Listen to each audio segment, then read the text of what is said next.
I'm Heather from HEA booktubes, and today is non-traditional HEAs. So what do I mean by that? It's literally a happily ever after that doesn't necessarily end in a marriage and 2.5 kids and a white picket fence and a golden retriever and all the things, because that's not happily ever after for everybody.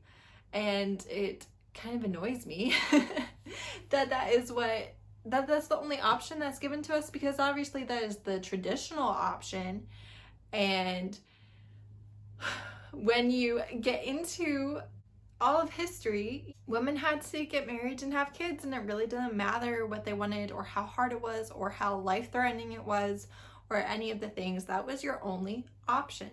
Now, I got married young, had my kids young, and it's worked out great for me because I'm in a loving relationship with my husband. We've grown together. We love each other. We are still in a very good place 10 years into our marriage. If I had 3 kids when I was young and then caught my husband doing who knows what and had to get a divorce by like age 25, technically I made the same decisions, but it didn't work out for me. So even though that is the traditional path that I chose, I don't think that that is for everybody. And I don't like when people treat it like a requirement for everybody. Because of that, I sometimes like for my romances to end on a different note. Obviously, I don't mind when there's kids in the story. I don't mind when there's a wedding and a baby in the epilogue. Like I said, that is the way that my life has gone. But the idea that that's the only way to live happily ever after is ridiculous. So that's my thoughts. There you go. Okay, so today's video is a collab with Shay from Shae Geeks Out. I love her. She is single-handedly dragging the romance community into the manga reading sphere, and it's been very entertaining.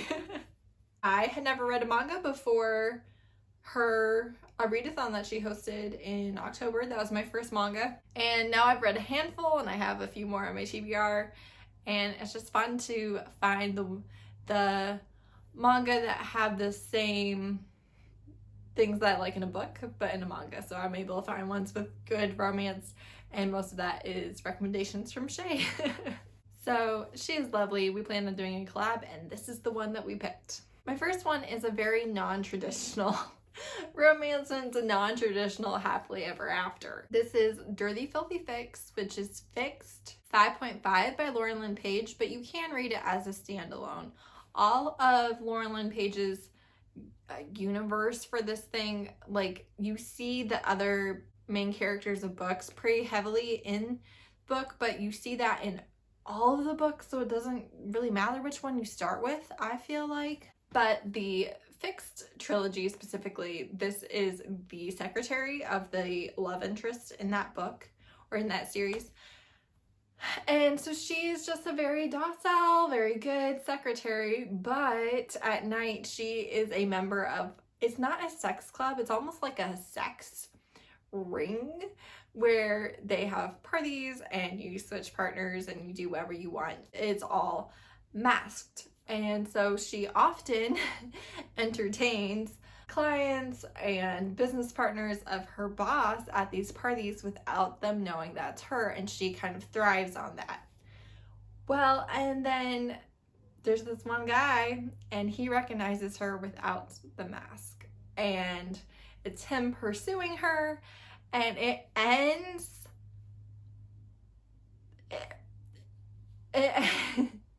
it's a very unique ending. You can see the way for them to have their happily ever after, and that is kind of laid out for you, but it is not a traditional happily ever after. And she doesn't want kids, and she doesn't really want to live with a partner either, and it's very, very interesting. So it's dirty, it's kinky, it's all of the things.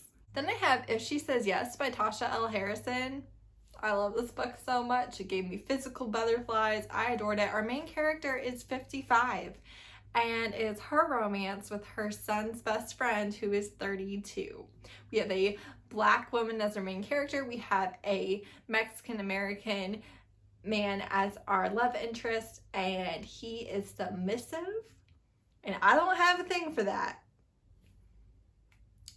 but she might have given me one. It was so good.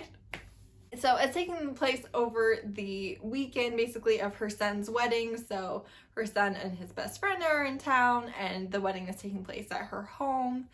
And it was so well done. And I thought that the author did such a fantastic job of painting her as somebody who was not taking care of herself because she was taking care of everybody else. And she needed somebody to put her first. And that's what Thomas did. And I loved him so much, and I loved her so much. I just loved them. You just want them to see this to have this happily ever after. And this book ends kind of in a happy for now, and so you never get the conflict with her son. He never finds out about their relationship.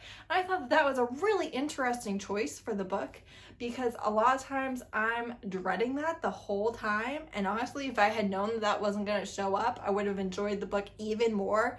And I gave it 5 stars, and it was amazing. So I kind of want to reread it knowing we don't have this conflict coming. It was so good. So he has been in love with her since he was like 19, but she was married, but he did not treat her well, and he actually ended up dying right before she was going to divorce him. And he has a mistress who has a little boy, and so that plays a part in it. But she is a grown woman, and she handles it with such maturity and grace, and she handles all of the things that way while also not taking care of herself. And then he just like puts her first, and it's so good.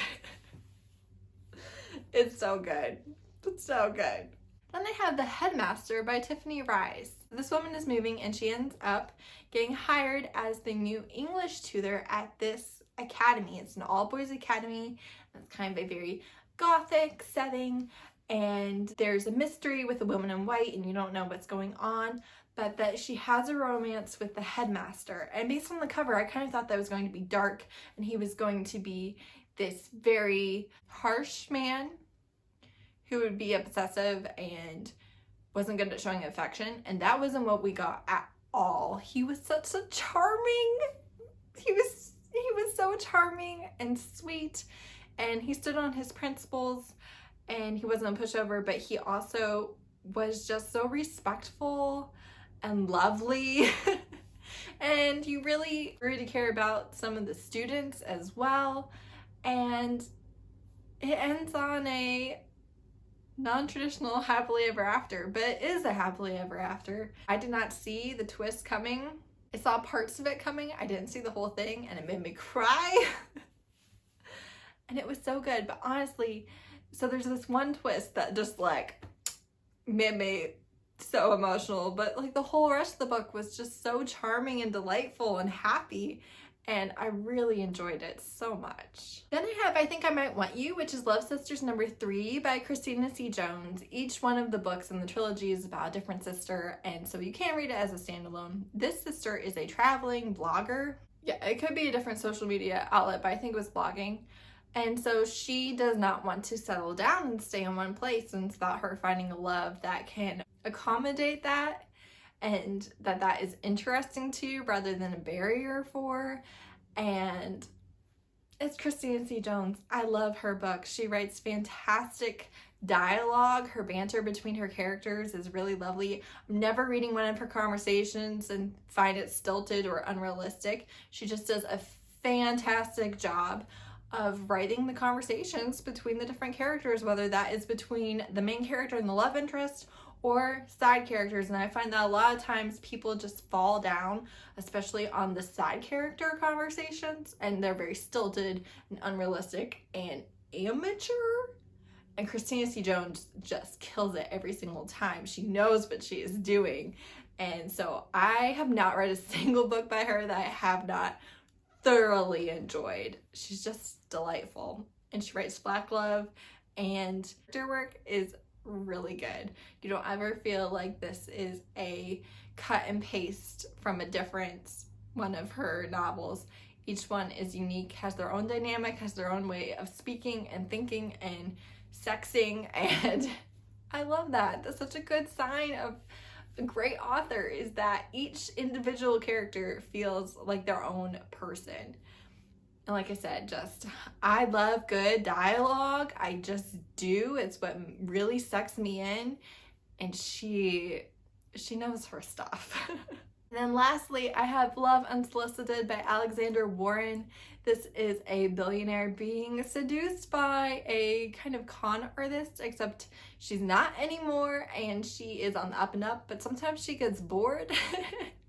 And so she goes and finds a man to troll, and she does, and he kind of catches on and doesn't care. And he was rich and he was powerful and she didn't need his money and he didn't have any power over her. And after they go their separate ways, she finds out that he is her sister's new boss. And I love that she wasn't his employee. I love that she didn't need the money. I thought that the power dynamics worked really well. They had some dirty sex. It was up there on the steam level. I just really enjoyed this take on the rich and powerful man. I did. I thought that was super well done, unique, and if I recall correctly, she doesn't want kids. I could, on this one, I could be like the tiniest bit wrong. Because I can't remember 100%, but I'm like 98% sure she doesn't want kids. But I could be wrong. So I'm just going to throw that out there. I could be wrong. So yeah, tell me, what do you want for your epilogue or the ending of your romance book? I want them happy. Even if it's a happy for now, I want it to be a happy for now that can clearly lead to a happily ever after. I want to be satisfied that these characters have found their person, and that's very important to me.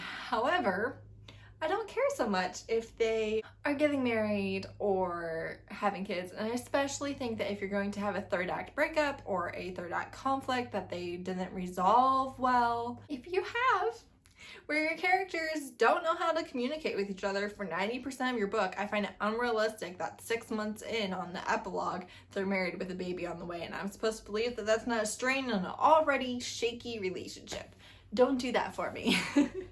So sometimes I think that not having them show up with kids in the epilogue is a good thing. Obviously, a lot of times, even if they don't have a kid in the epilogue, you will see them having kids and married or their wedding in side characters' books, but not these ones. And sometimes that's all you need, because not everybody wants to be married with kids.